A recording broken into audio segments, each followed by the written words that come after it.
Hello everyone. Today we're going to talk about poetry and we are going to talk a little bit about line breaks. Line breaks are very important with poetry. It's kind of the backbone. It's almost what separates it from prose. If you don't have line breaks, then you just have a sentence. So with line breaks today, we're going to focus on enjambments and caesuras and look at what they are, some examples, and some of the effects that they create with poetry. First, let's look at the technical definition of enjambment. The running over of a sentence or phrase from one poetic line to the next without terminal punctuation, the opposite of end stopped. So when you have a sentence or a phrase or a complete thought in poetry that runs from one line into the next without stopping at the end of the line, that's enjambment. It can create a visual effect if you're looking at the paper. It will look a certain way and it can create a visceral reaction in the reader. It can hide or make rhyme schemes more subtle. What that can do is it can emphasize the meaning of the words. So rather than focusing on the sound of the rhyme, you're focusing on what the words are saying. It will help kind of drive the narrative along. It will keep you reading from one line into the next because you need to get to the next line to complete your thought, almost like a cliffhanger.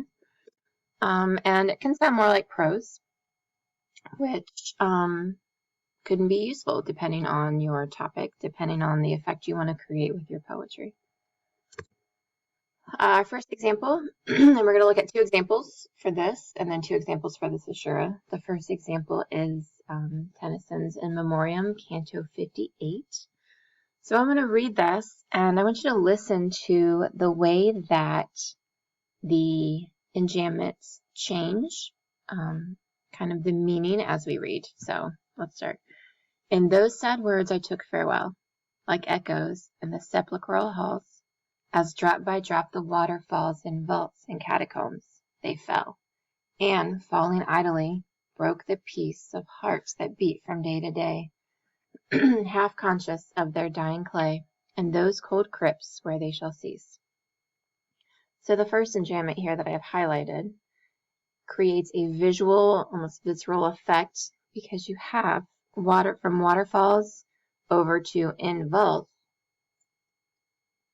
creates this visceral feeling of the water falling from one line into the next. Waterfalls in vaults. It feels like that water is falling over into the next line.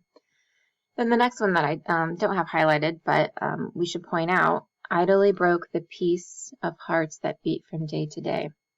The enjambment from peace to of hearts emphasizes the breaking of hearts. It puts a little extra emphasis and makes the reader notice it, because at first when you're reading that line, idly broke the peace, your very first thought before you get to the next line is that it broke the peace, broke the silence. But the beat it takes from getting from peace to of hearts over on the next line, then you're surprised and you realize, oh, you're breaking the peace of the hearts, not just the silence. So it really emphasizes it because it's a surprise on the next line with that enjambment. Okay, let's look at our next example. Excuse me. Robert Browning's My Last Duchess.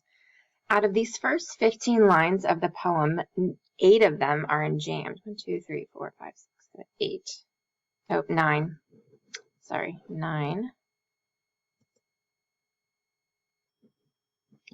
Okay, there we go. I have all 9 highlighted.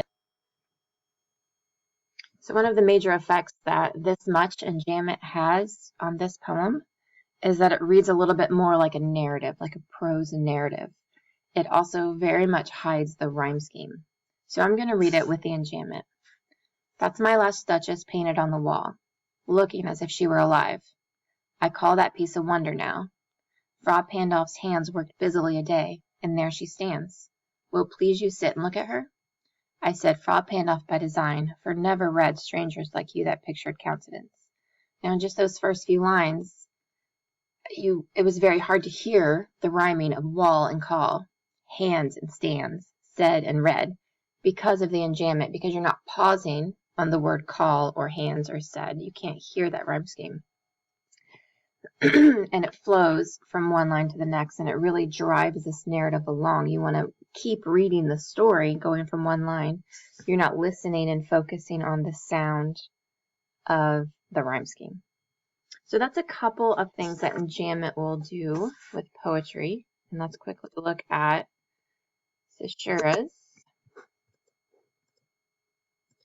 Caesura is the space between two words contained within a metrical foot, the end of a poetic phrase. More or less, it's where the punctuation is. There's 3 different kinds. There's an initial caesura, a medial, and a terminal. Initial occurs toward the beginning. The medial occurs in the middle, terminal towards the end. We're going to focus on the medial and see what kind of effect that can have in a poem. It can create feelings or effects. It can help create or reinforce a tone or a mood. It can add emphasis to the meaning that the poet wants to create. It can create a reversal. It can make you literally stop in your tracks, stop midway, and change something. Our first example we're going to look at is from Book 1 of Aurora Leigh. And this is a section where Aurora is talking about her aunt, and it's a metaphor of how she feels like a caged bird. So let's read this. She had lived a sort of caged bird life, born in a cage. Accounting to that leap from perch to perch was act and joy enough for any bird. Dear heaven, how silly are the things that live in thickets and eat berries. I, alas, a wild bird, scarcely fledged, was brought to her cage, and she was there to meet me. Very kind. Bring the clean water. Give out the fresh seed. So we're going to look at these last 2 lines and look at the caesura there in the middle. So the first one is between me and very. It's a very hard stop. The very hard caesura between me and very conveys so much feeling. It creates that sense of sarcasm. It's a very short phrase, very kind, when you know that she means the opposite. So that sarcasm really jumps out at you because of that caesura there after me and then very kind. And then the one in the last line between water and give. The caesura between water and give emphasizes the feeling of giving a list of instructions, as one would give to take care of a pet. Water them, feed them, clean the cage, which really reinforces that metaphor of being a caged bird for Aurora. Let's look at our last example from Rossetti's The Blessed Damozel. Let's see, 2:1, it is 10 years of years, yet now, and in this place, surely she leaned o'er me, her hair fell all about my face, nothing, the autumn fall of leaves, the whole year sets apace. I know it's hard to tell with just this one stanza, but the tone of this poem is very hopeless, and this caesura here between nothing and the autumn fall really re-emphasizes that tone.